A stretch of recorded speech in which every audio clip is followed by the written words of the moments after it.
Remember this little car? 1990 Ford Tempo. Gonna do a little under the hood thing for y'all today. Talk about some things under there in case you ever wondered what certain parts on a car were, what they were called, what they do, that kind of a thing. And phone never stops ringing whenever I want to try to make a video. Look, it's an Empo. Let's jump right into it. Take a peek under the hood. See what kind of juicy stuff we can find here. This one's had a little bit of front end issues. I think it hit a fence or something. No big deal, but it's missing this front little grill area. My opinion on that is it's just better airflow into your rad there. Nothing blocking it. Can't beat that, right? So under the hood on this little Tempo, of course, is a fairly standard 2.3 liter 4-cylinder engine. I've got a ridiculously huge battery in here, which it looks like they've just finagled it to get it to fit. I absolutely hate that, but one of these days there'll be a smaller one in here, actually designed for the car. Anyway, we'll start off at the top. This thing's called a valve cover or a rocker cover. That's where your oil would get put in here if you were low on oil or you're refilling it. This is your oil fill or your oil check dipstick thingy. You've got a couple little thingies that help bleed out excess exhaust crap and byproducts of combustion and stuff. It's usually, you know, like a PCV valve or something is what those little things are called. Or, you know, connected to random little sensors and stuff, and your car could probably run kind of funky if these things weren't in their spot. But essentially these things just you know, from all the things going on under here, it creates byproducts of combustion and whatnot. They gotta go somewhere. So anyway, this thing looks like it once upon a time had a decent leak around the valve cover gasket, but it's not leaking anymore, and it's not very expensive to replace. If you were going to replace your valve cover gasket, you know, these bolts are long and skinny. Be careful when you take them out, because I've broke one before and had to go to a junkyard to have it replaced. And the gasket's not that much money, and if you do replace any gaskets, you know, I'd recommend using that aviation forma gasket stuff, because it really guarantees you that it's not going to leak afterwards. It all starts with airflow, man. This thing's missing a little piece. You can see here's the little thing that will cinch up on it, and it might sit, you know, right here in this space somewhere. And that's where the air coming into the engine is going to go. And then right here's a filter for it. And on this one, you know, some have clippy things that you can undo. This thing's just got screws. Undo it, your air filter's in there. And then this goes into your, you know, like an intake plenum thing. This is where the air goes. Fuel injectors are these little yellow dudes back there that inject the fuel into the cylinders and stuff and make everything go boom boom. You know, everybody knows spark plug wires and spark plugs. What do they go to though? Well, this thing, I've never really seen one of these, but it's essentially like it's a condom for your distributor. It's kind of neat, and I don't really want to undo it. But underneath this thing is your cap and rotor, which is attached to a distributor. The distributor spins. It's got a little rotor that comes up on it, and it has a little metal tab thing on the end, and it spins around, and it meets these 4 contacts in there and makes them spark. In each one of those 4 contacts, a spark plug is attached to, and then your spark plug wire goes down into your spark plug thingy, and, you know, detonates, moves your pistons, and that's all connected to your transmission, of course, and that makes this big sucker move. This thing over here is a fuel filter. I think there's one in the tank too. It's either in the tank or it's below the car, near the tank, but this is definitely one right there. The radiator fluid thing. It's actually called a Overflow Reservoir thing. And here you have your radiator, of course. If it's hot, you know, don't take this off. You can kind of fill it from in here. Essentially what this does is, as coolant heats up, it kind of expands, so your level is going to be higher on this thing. That's why the full hot level is higher than the full cold. When it's cold, the radiator fluid tends to go back down and go back into the radiator, And of course, when your engine's hot and the fluid's hotter, any excess that wouldn't go in here flows back into there. If you ever have coolant that's boiling out of this thing, you could have like a head gasket problem. There's a lot of things that can cause that, but that's one of the things that can go wrong. This is an alternator.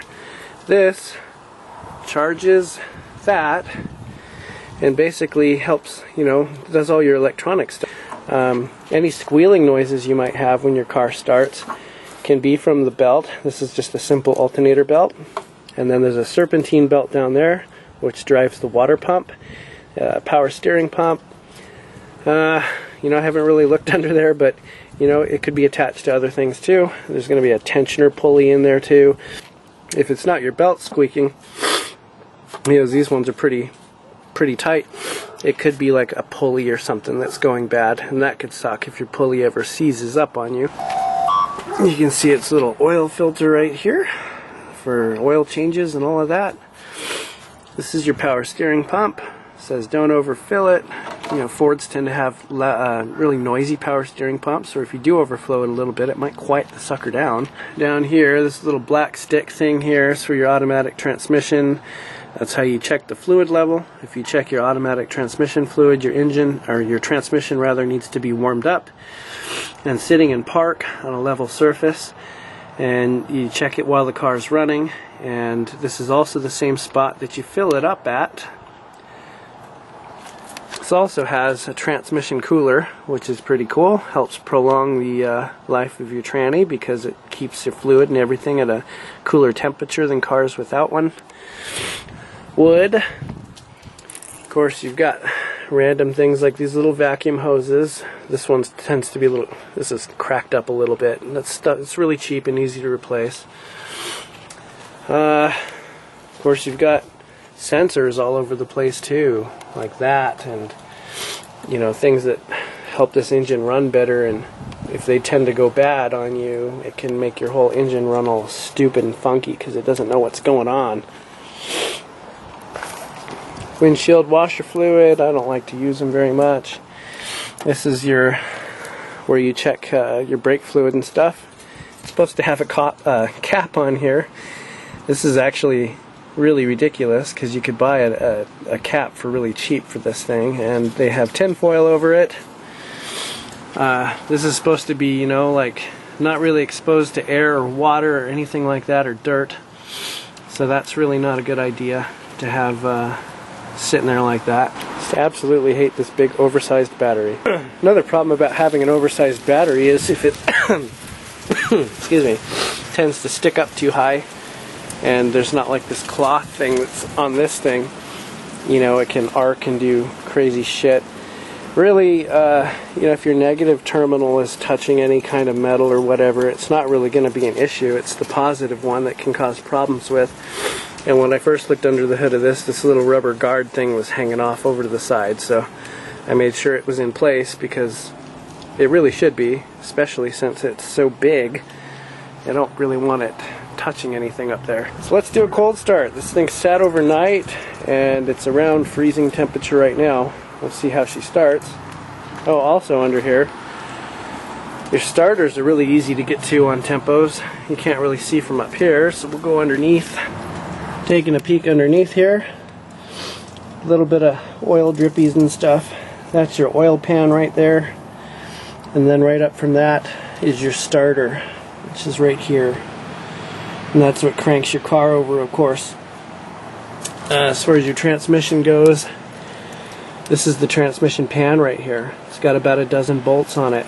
It's way cooler to pull this pan off and let your tranny fluid drain out so that you can replace the filter and the gasket on this while you're at it, than to try to take it to a place that's going to flush it and charge you a whole buttload of money for it. These little rubber things over here in the center of the screen are called CV boots, and they're in good shape on this. They tend to crack and do stupid crap when they get older and stuff, but these are in good shape, as are the tires on this bad boy. So although some things are in some really hard to reach spots, your headlights at least aren't very hard to get to at all on here. If you look under this way, there's a retainer clip. The clip turns lefty-loosey, righty-tighty, comes off, pulls up, and then your bulb pulls out, and it's going to be attached to this plasticky thingy right there.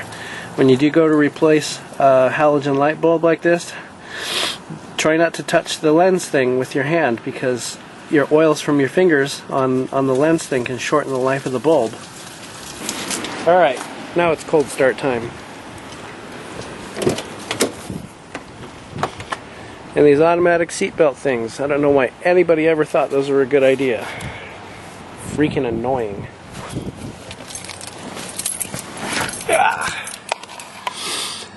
And it's got a 5-digit odometer, so it's, you know, could be 122 or 222, who knows. This thing's got the sport cluster, dashboard cluster, and by sport it means it has a tack. Ooh, sporty. Fuel injected, so no pumpage required.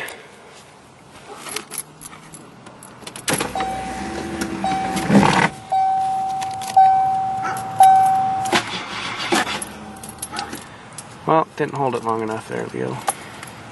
Now the CD player is going to turn on. There we go.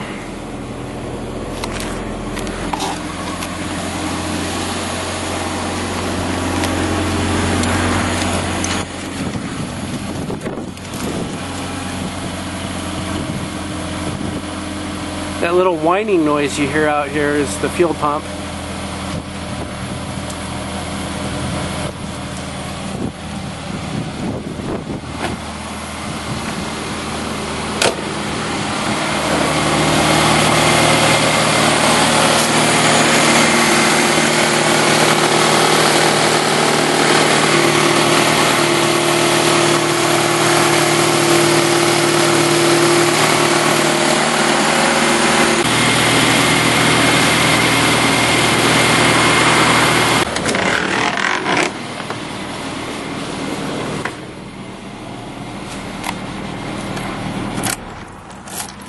Well, that's about it.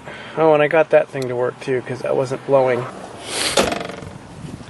That's all there is to her, basically. I suppose I could have got a little more technical with stuff under here, but either I would end up sounding like an idiot or this video would be even longer. And it's kind of snowing out here, so that's not acceptable.